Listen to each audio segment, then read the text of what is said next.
Heyo Toonies, I'm Adam, creator of Galatune, and today we're talking swords. But not just any swords, two of my favorite mystical blades of legend, the Keyblade and Starcalibur. We'll be taking a brief look into the lore and history of these fabled blades, as well as analyzing their abilities, power, and weaknesses, and then finally pitting the two blades against each other to see which is the ultimate blade of destiny. And if you enjoy this video and want to see more, please be sure to comment below and let me know that you appreciate what we're doing. Galatune is a itty bitty, totally independent card game that I've been working on since I was 10 years old. And yeah, every single follower is literally the key to our destiny. That said, let's jump on in. Throughout history, the world is full of stories about legendary heroes, those chosen by fate to become unlikely saviors when all hope seems lost. And many of these stories, these heroes are gifted with legendary swords that embody the hero's call to destiny.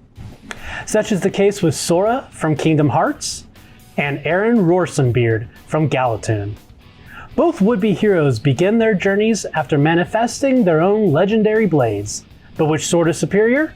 Sora's Keyblade or Aaron's Starcalibur? Let's find out! Long ago, when the worlds of light were one, the children of light enjoyed great prosperity. That was until some of them started to hoard the light and attempted to claim it for their own. In order to accomplish this feat, the Children of Light looked to Kingdom Hearts, the source of all light and all hearts in the universe, and sought to gain power over that light for themselves. They looked at a mystical blade known as the X-Blade, or Keyblade, or Keyblade. Wow. Kingdom Hearts, that's not confusing at all.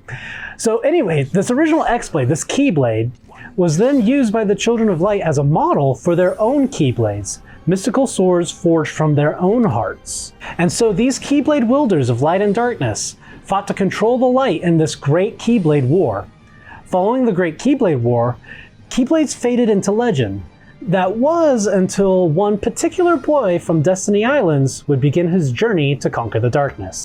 Just when Sora's world was being devoured by the darkness, the Kingdom Key appeared out of nowhere and gave Sora a way to fight back. This legendary Keyblade served as the embodiment of Sora's power and has continued growing with the strength of Sora's heart ever since. You see, Keyblades are essentially a manifestation of the wielder's strength of heart. And so in terms of power, they can vary drastically depending on the individual wielder and depending on the wielder's resolve. Throughout the Kingdom Hearts series, we see Sora and the other Keyblade wielders performing feats of strength that range from that of an ordinary sword to the truly extraordinary, such as toppling massive skyscrapers in a single slice. So as far as Keyblade strength goes, well, it really varies. And so to kind of even that out, I'm going to give the Keyblade a 3 out of 5 in terms of strength. In terms of abilities, the Keyblade has just an incredible kit with astounding range of mystical utility. In fact, it could be said that the Keyblade is really more key than blade. That is, even though the Keyblades are powerful weapons, where they truly stand out is their ability to manipulate hearts. Keyblades can take on many shapes and forms, and some wielders can even transform their Keyblades into various weapons, and even into space vessels. Wasn't that crazy, just in Birth by Sleep, where they literally transform their swords into spaceships?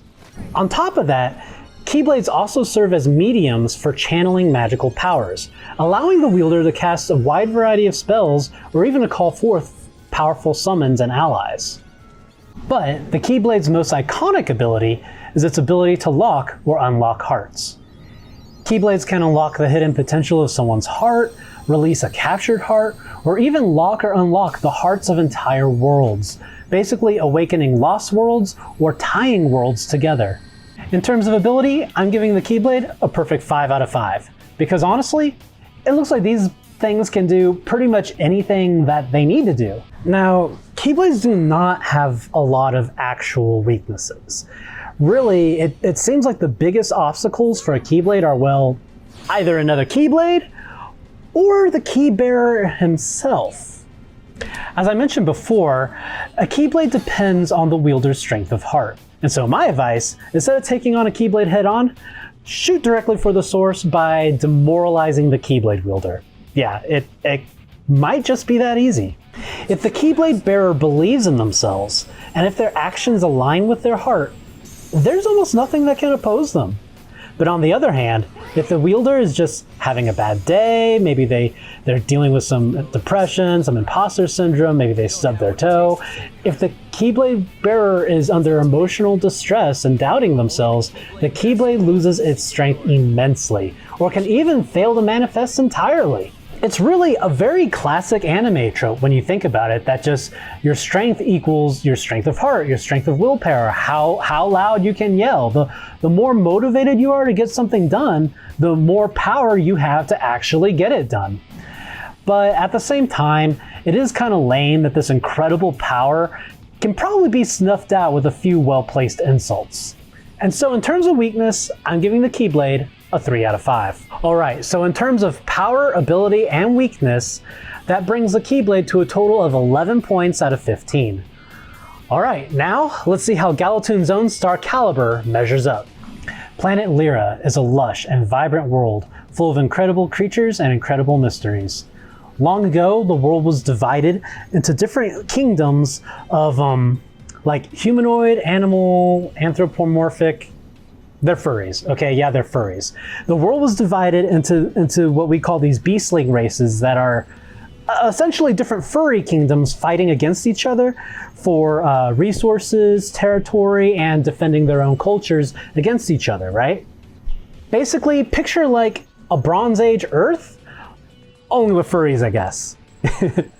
So, fun fact, when I was writing the backstory for the beastlings, I had no concept of furries. I wasn't familiar with the term, but since then, our players have been vocal to tell me all about furries, and yeah, I guess I'm kind of a furry now. Teehee. Ooga booga booga. Stupid dogs, you make me look bad. Anyway, one day these old kingdoms of war, these furry kingdoms, would be united against a common enemy. Mankind. Aren't we the worst? After losing their homeworld, you see, mankind became like this nomadic spacefaring race. Man spent countless ages aboard the Ark ship Noah, searching for a new homeworld to colonize. When the humans discovered planet Lyra, it looked like their search was over. If it weren't for those pesky natives, that is. So, to remedy that, shortly after landing on planet Lyra, the humans begin a sort of manifest destiny, using their advanced technologies to conquer all the planet's native races one by one. Just when the native races were on the verge of total extinction, the tides of the terraform war shifted suddenly and dramatically. You see, the tribal beastling races of Lyra were no match against mankind's technology. So, out of desperation, they formed this secret society out of the outcasts of all the different races, and they started researching the ancient occult, looking for any way possible to fight back. This society, known as the Blind Eye, combined the ancient stories of these different cultures to seek out an otherworldly power strong enough to take down mankind's technology. In the culmination of their research, the Blind Eye opened a gateway, raining just untold power onto planet Lyra from other dimensions. Effectively, this was introducing magic to Lyra for the first time. In an effort to harness this incredible power, the Blind created a tool that could guide the raw powers of magic. And that tool would come to be known as the legendary Blade of the Stars, Starcalibur. Starcalibur is a literal manifestation of order. It is a living construct of the concept of order itself, and can be understood as a sort of mystical mathematic formula taking the form of a blade of light. Using Starcalibur as a sort of master code, the Blind were able to bind these otherworldly powers of magic onto the laws of their own world, and therefore gave them the ability to effectively command those powers against the humans. Now, fighting against magic, mankind became overwhelmingly outmatched, and their mighty technology fell and would pretty much be all but lost to the ages. However, the elf-like lyric race, instead of using the power of Starcalibur to restore the old ancient kingdoms, the lyrics figured that it would really be best for everybody if the lyrics controlled the world instead. Yeah, Good job, guys. Bravo, bravo. You stopped global conquest with global conquest. And so the Lyric Kingdom would become the united world government, with all of the humans and beastling races all united, all serving under the Lyrics for thousands of years to come. Oh yeah, and to make matters worse, in addition to stealing Starcalibur, the Lyrics also appropriated what was left of human technology, hoarding all the good tech for themselves while actively limiting technological development for the entire rest of the planet. Their extreme measures of social engineering did ensure a global society of peace and unity, albeit with some questionable sacrifices, but that's a topic for another video. And so, after being betrayed by the Lyrics, the Blind sought vengeance. Although the Blind failed to capture Starcalibur, in a last-ditch effort, they were able to eventually destroy the blade. It wasn't easy, to say the least, but with the help of an interdimensional being of pure chaos, they were able to dispel Starcalibur. However, that same chaos also caused the Blind to lose their minds, and so the original formula for Starcalibur was lost along with their sanity. Oh, what's that? Interdimensional being of pure chaos? Oh, I'm sure that'll have no lasting consequences whatsoever, but that is a topic for yet another video. Yeah, subscribe, please. Anyway, thousands of years later, the United World Government under Lyric rule brought peace, prosperity, and unity to the planet, but at the cost of some freedom and equality. Eventually, though, another group of outcasts would rise to take on the world government. The Azure Eye, led by notorious half-elf Notre, Iago Gwenti. The Azure Eye in many ways was a spiritual successor to the Blind Eye. They sought any means possible to oppose the Lyrics, with the goal of ultimately disbanding the world government and returning the world to independent sovereign states. In their attempts to resurrect the lost Blade of the Stars, the Azure Eye did eventually manage to reform Starcalibur. The new Starcalibur relied on a source code etched within a star crystal in order to maintain its form. And that particular star crystal became fused with the body of wannabe hero Aaron Rorsenbeard. The primary power of Starcalibur is to bring order to chaos. It can analyze all these ambient energies and convert them into useful commands that the user can then will.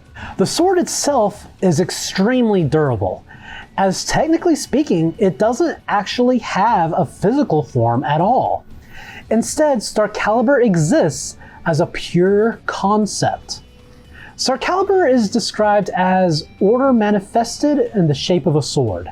And so as long as the concept of order, and as long as the concept of swords, exists within the same universe, then Starcalibur itself cannot directly be broken. That said, there are a few rather abstract ways to go about a direct assault on Starcalibur. For example, you could somehow cast the sword into a dimension where the concepts of swords had no meaning. Then Starcalibur would be unable to maintain its programmed form. Likewise, since Starcalibur exists as an embodiment of order, if the sword were somehow bound in a space where order had no meaning, or the sword were just overwhelmed by incredible forces of chaos, then the sword would also cease to exist. Now, all that said, there is a way easier third alternative to destroying Starcalibur. You see, Starcalibur is forged when powerful energies bring to life a particular runic formula. So try to imagine, if you were, a piece of paper or a slab of concrete or some mystical metal, and you inscribe this really complicated formula on it and imbue it with energy. That energy driving through that formula would then literally cause Starcalibur to manifest. You can think of it as like a sheet of paper tied to a battery, right? So then all you have to do to dispel Starcalibur would be to unplug the battery or rip the paper. Got it? Now, all that said, Starcalibur can exist so long as the source code and its power are activated anywhere in that same dimension where Starcalibur is active. So, in other words, you don't have to keep that source code in your back pocket. You could etch that thing on something incredibly durable and hide it many planets away, deep underground, in a far-off universe. It does not matter where, so store that thing in the most secure place imaginable. So, as long as that code is well hidden, Starcalibur is effectively invincible. So let's see, Starcalibur can only be destroyed either by destroying the concept of Starcalibur or by finding and destroying the object where the source code is written. Destroying a concept is just about impossible, but finding and destroying a written code could potentially be a big vulnerability. So overall, in terms of weaknesses, I'm giving Starcalibur a 4 out of 5. Now, as far as strength goes, you see, because Starcalibur is a pure concept, then the edge of Starcalibur is quite literally the concept of an edge. So that said, the sword's blade is made up of perfect conceptual vectors. It's essentially, you can think of it as being infinitely sharp. Therefore, Starcalibur can effectively slice through absolutely any object as long as that object obeys the laws of physics.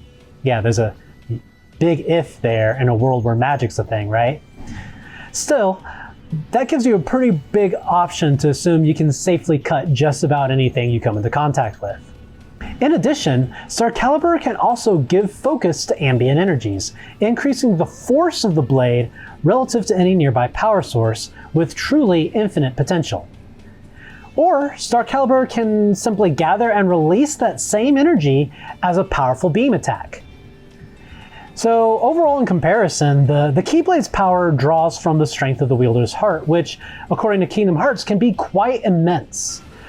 But Starcalibur can absorb and focus any amount of ambient energy outside of the user, and including the user. And so overall, I'm going to give Starcalibur a power rating of 4 out of 5.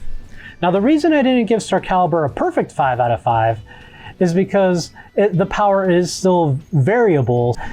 The other thing is, in comparison to the Keyblade, I would think like drawing power from your own heart would be more consistent than drawing from available energy like Starcalibur does. So I would say overall that the Keyblade probably offers more consistent power output as far as a variable power weapon goes.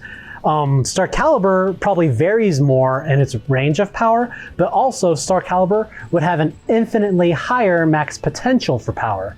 So I'm still giving the Starcalibur a 4 out of 5 for power versus the Keyblade's 3 out of 5 for power. Yeah, that sounds fair.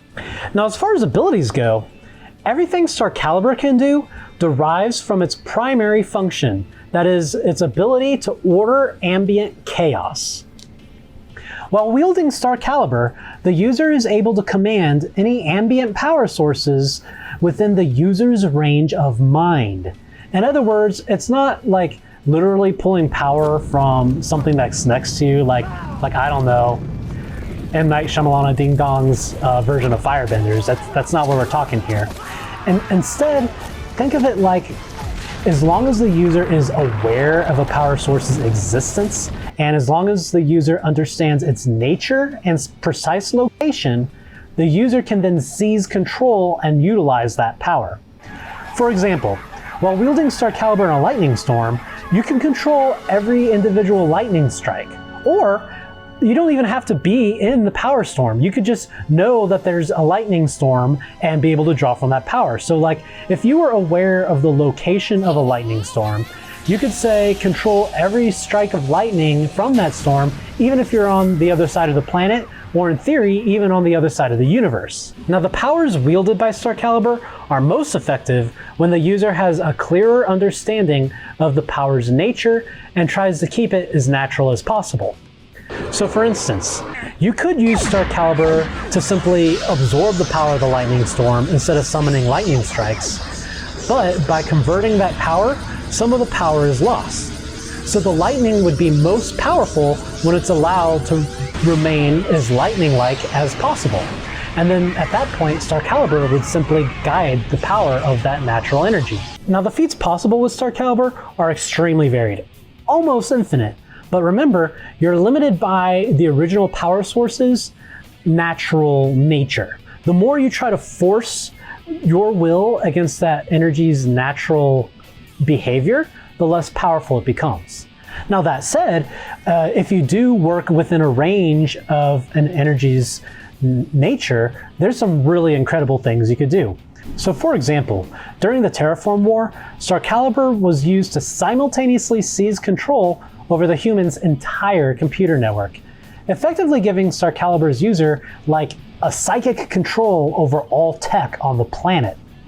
So overall, bottom line, I'm giving Starcalibur a 4 out of 5 in ability. All right, so how does the Keyblade and Starcalibur stack up against each other? Well, in terms of power, both the Keyblade and Starcalibur are incredibly powerful and incredibly varied. The Keyblade can draw its power from the wielder's heart, but Starcalibur can draw power really from anywhere that the user can conceptualize. So Starcalibur beats the Keyblade immensely in terms of its max power potential. Now, as far as ability goes, both the Keyblade and Starcalibur are just insane. I mean, they can both do almost anything. Now, that said, the Starcalibur is limited largely to the nature of available energy and the user's understanding of that energy. Whereas the Keyblade can basically do anything that it needs to do as long as it's in the user's heart to do so. So bottom line, I'm going to say that the Keyblade beats our Starcalibur in terms of potential ability. Now, as for weaknesses go, both of these swords are incredibly powerful, and they both kind of have silly weaknesses, you know? I mean, the Keyblade is bound to the emotions and the abilities and strength of an individual's heart, and as the series tells us, we all know how fickle the heart can be. On the other hand, Starcalibur can do pretty much anything imaginable, but you have to be able to conceptualize it, and also Starcalibur is physically anchored into a world by wherever its source code is written. So if you can find that source code, then you could destroy Starcalibur. It essentially comes down to an epic journey of needle in the haystack, right? So I'm going to say that both of these swords have fairly comparable weaknesses in my mind. Or maybe even that the Keyblade is slightly weaker just because, I don't know. I think we've just seen too many times in the series where if someone just doesn't believe in their heart, the Keyblade basically becomes useless. Whereas Starcalibur isn't really going to just randomly disappear from you unless if somebody goes through an extreme effort to destroy it. Really, overall bottom line, Starcalibur and the Keyblade are fairly evenly matched, and that's why I thought the Keyblade would be a really good sword to compare against Starcalibur. But that doesn't really answer your question, does it? If a max potential Keyblade and a max potential Starcalibur were to clash head-on against each other, who would win? Well, despite being fairly evenly matched, I would say that in a head-on fight, Starcalibur would have an overwhelming advantage. So think about this. Even if a Keyblade's wielder was someone with an immensely powerful heart, Starcalibur could simply hijack the power of that Keyblade and even allow Starcalibur's user to command the opposing Keyblade. Starcalibur's power is commanding the power of others. So in other words, a max level Aaron could very easily seize control over a max level Sora. He could just automatically take command over Sora's Keyblade through Starcalibur. Then again, let me think about this. The way that hearts work in Kingdom Hearts, if Sora's heart was really set on defeating Aaron, and let's say it was like his destiny to defeat Aaron, it had to be done. In Kingdom Hearts, hearts seem to have this way of defying all logic. Ansem the Wise, Xemnas, Xehanort. Literally every time in the Kingdom Hearts series that someone tries to study the heart and use their mind, their willpower to control the heart, to twist hearts into doing something to take command of the heart, they fail. Every time. So what does that really say about the nature of hearts in Kingdom Hearts? Well, you could argue that the power of hearts in Kingdom Hearts is a force of chaos. It breaks down order and logic to the fickle whims of the heart. Hearts are unpredictable. And so now that I'm thinking about it, it might actually be a tougher matchup than I originally expected. Now, Starcalibur is designed to bring order to chaos, right? But that said, it's ineffective against pure chaos. The reason why is, you see, Starcalibur takes that ambient chaotic energy and finds a commonality and links it to our rational universe, giving it a way of converting that craziness into something that our world can understand. But if the power is just pure chaos, Starcalibur doesn't have anything that it can anchor onto, and so that pure chaos can just completely overwhelm Starcalibur. So then the question is, are hearts in Kingdom Hearts a force of just pure chaos? Or do hearts behave in some sort of predictable, rational way? Do they have a sense of order that Starcalibur could latch onto and take advantage of in order to hijack a Keyblade? Are hearts pure chaos or not? Can hearts be understood or not?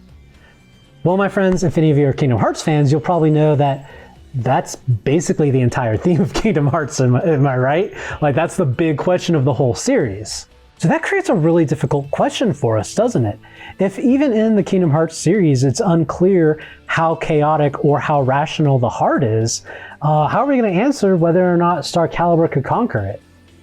Well, you know, call me biased, but I'm still going to say I think in a head-to-head fight, Starcalibur would come out on top over the Keyblade. First, even though Kingdom Hearts shows that hearts have a chaotic element, I don't believe that they're meant to be a force of pure chaos. They do seem to follow some sense of order, and that could be something that Starcalibur could exploit.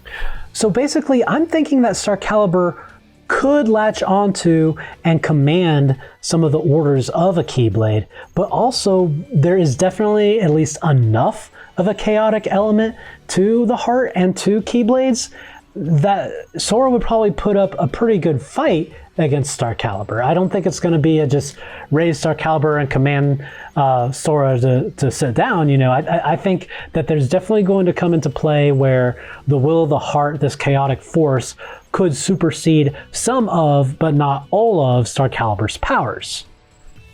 So even though I think it would probably be a better fight than I originally imagined, I still think overall Starcalibur would come out on top in the end. Plus, even if Starcalibur couldn't turn the Keyblade's power against the wielder, Starcalibur could pull from any other power sources. So Starcalibur wins, and I'm not biased at all. Do you agree? Disagree? I mean, yeah, I am biased, but Starcalibur is still stronger, yeah? But anyway, if you agree, disagree, please let me know in the comments below. Please also be sure to let me know if you enjoyed this video, if you want to see more videos, if you have any questions about Galatune lore or Galatune gameplay or anything like that. Just really thank you for watching. Really appreciate your support as we try to grow up our indie game company here. And until next time, later, Toonies. I'm sticking to Toonies. I like Toonies. I don't like tuners. Tuners sounds like boomers, don't you think? Do you like Toonies? I'm keeping it. Later!